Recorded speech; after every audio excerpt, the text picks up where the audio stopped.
Okay, let's see. I think we are live, good to go. So, for those of you who are getting on at 9 o'clock and wanting to watch the Psalms class, I apologize if for being late. Tried to pack in too much before I jumped in the shower and got on here. I didn't even get shaved, so I may have to shave here in just a few minutes before we go to church. But we are having church this morning at 10:15 if you're in the Grants area. We're being very stripped down. We're not taking communion. We have ordered some of those little communion cups that have the bread on top and the juice underneath, and it should be a little bit more germ friendly, germ free, and so hopefully we'll be getting those soon. But we are continuing to do our classes and things like that here in the Facebook Live area. So we have been in a series on the Book of Psalms, and this is actually the 7th lesson on the Book of Psalms. And we've been looking at three big categories of the Psalms. We've been looking at the idea of orientation, and so there are Psalms that speak to God when everything is going well. There are Psalms of disorientation. There are Psalms where the psalmist is writing in the midst of a world that is just messed up. That's what we talked about for the first basically 5 weeks, because our world is kind of messed up right now, and the language of those Psalms of disorientation were really, I think, helpful in the midst of the weirdness that we're finding ourselves in and the brokenness.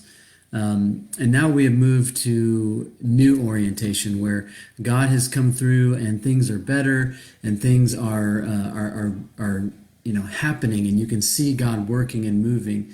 And so we're actually going to look at Psalm 23 today, which is, I believe, one of the most I think you can make a strong argument that Psalm 23 is probably the most popular psalm in the whole book of Psalms.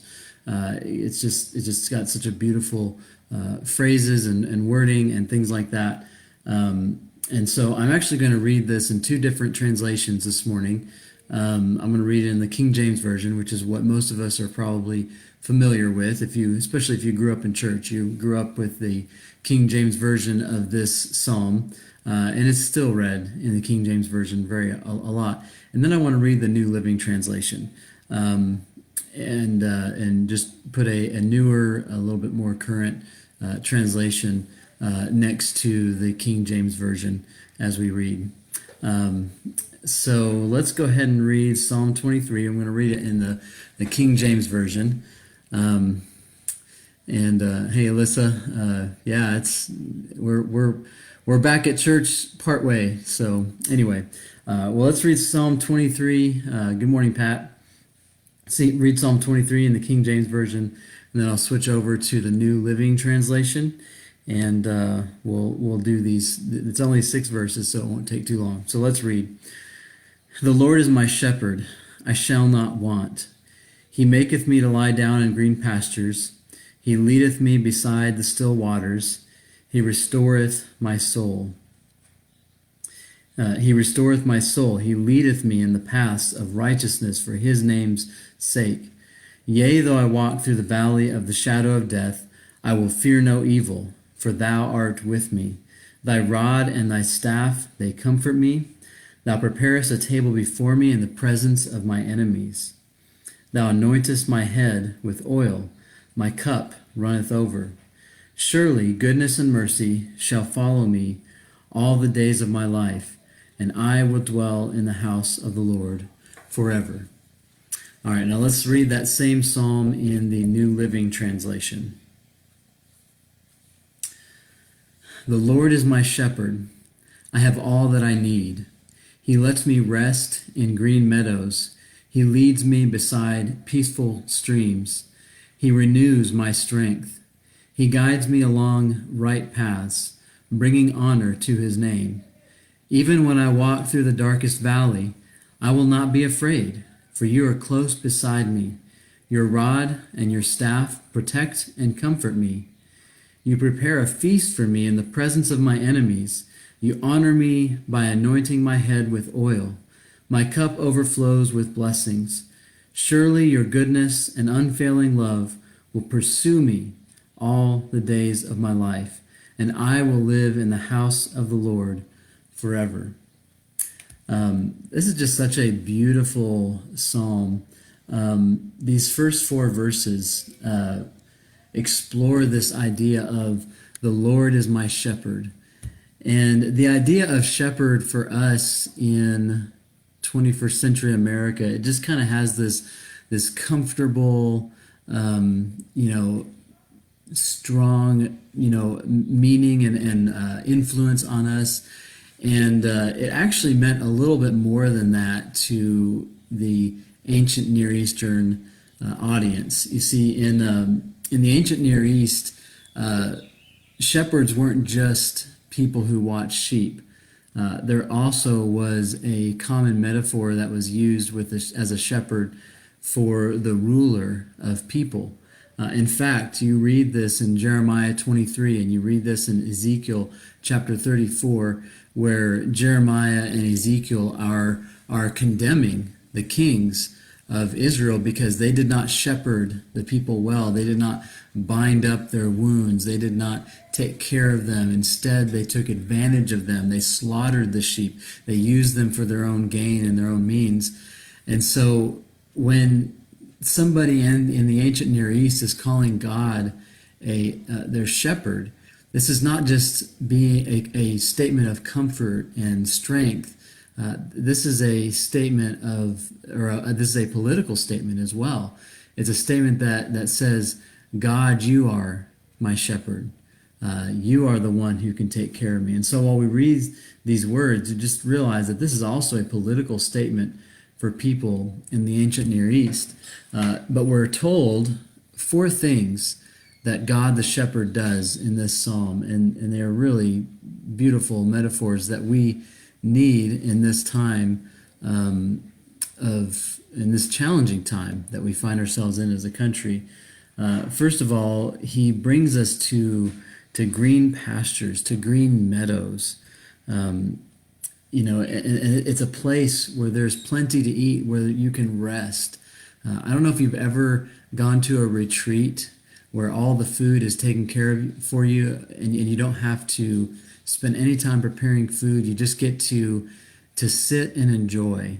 You get to enjoy people. You get to enjoy food. You get to enjoy fellowship. You get to enjoy God because you don't have to worry about food. This is the idea that's communicated, this idea of green pastures, of green meadows in the New Living Translation. We're also told that he leads the sheep beside still waters.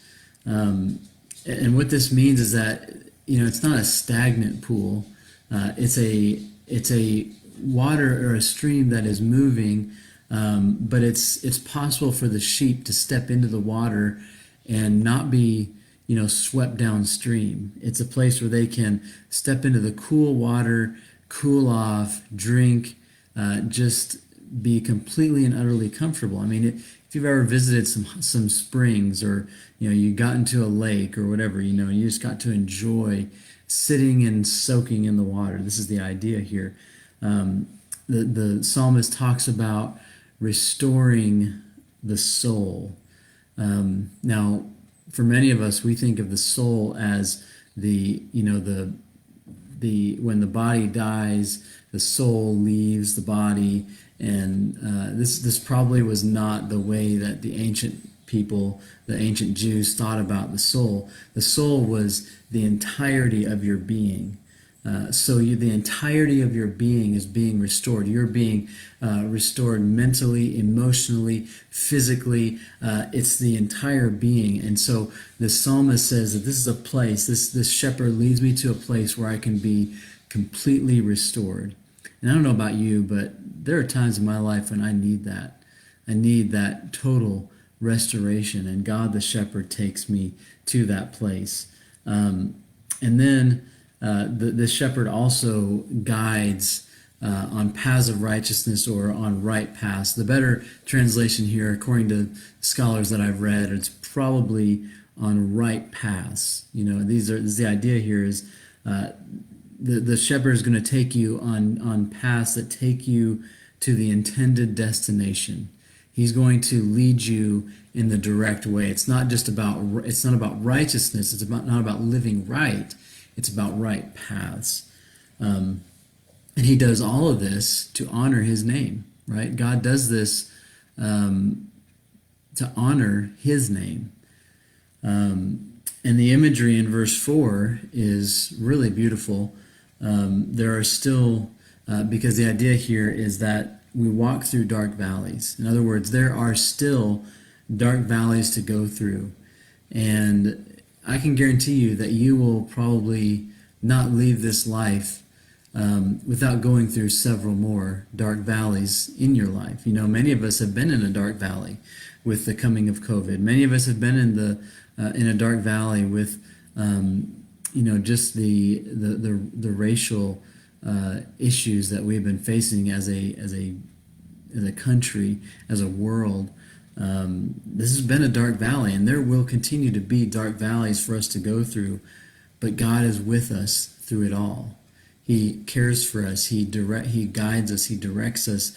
He shows us where we need to be in the midst of this dark valley.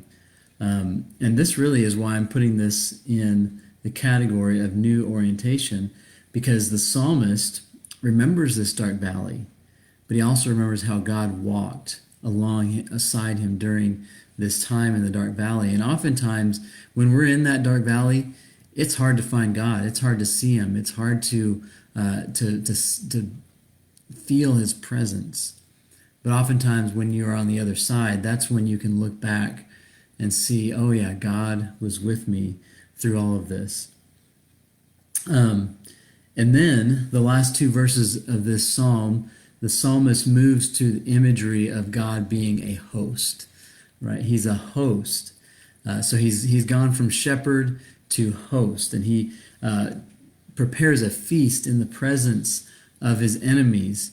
And this almost seems to be a gloating thing, right? It's like, yeah, the enemies have been have been a main topic in the Psalms of disorientation and lament. They've been the ones who've been pursuing God's person.